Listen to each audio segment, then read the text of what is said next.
سلام بچه‌ها، خوش اومدین به این ویدیو، خوش اومدین به این کانال. امروز اومدیم که چند تا ویدیو خوب بسازیم، بریم یکم دکور مکور بخریم. الان دارم میرم دنبال رفیق عزیز، بریم ببینیم چی پیش میاد.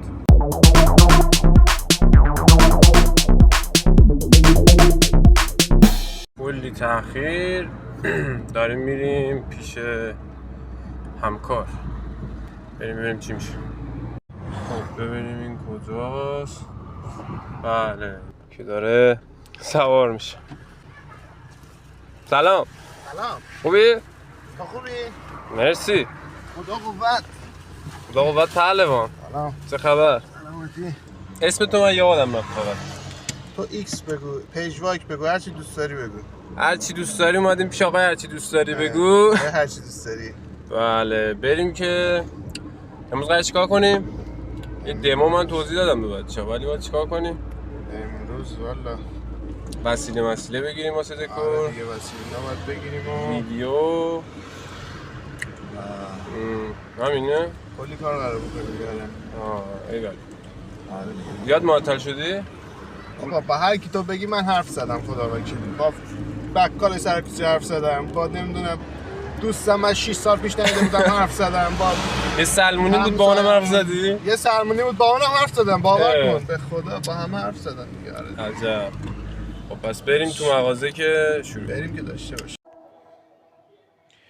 خب آقای ایکس رو میبینیم که داره روی این بیتا بریم حسابی کار میکنه و قراره بیت خفن بزنه واسه یه چی بود اسمش؟ سوسیستو.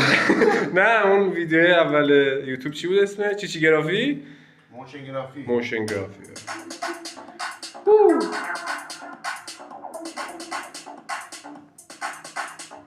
ایول. بله بچه ها میبینی که در حال کاریم. آقای چی بود اسمه؟ مستر ایکس و تو رپ پیجواک داره ادیت میزنه. بذار من برگردونم. ادیت کدوم ویدیوه؟ اولین شورت چنله. ایول.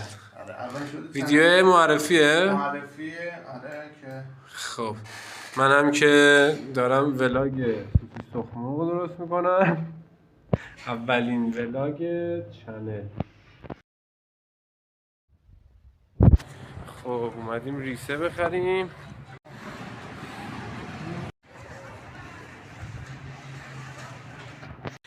الان میام به جرم چیز میگیرن اون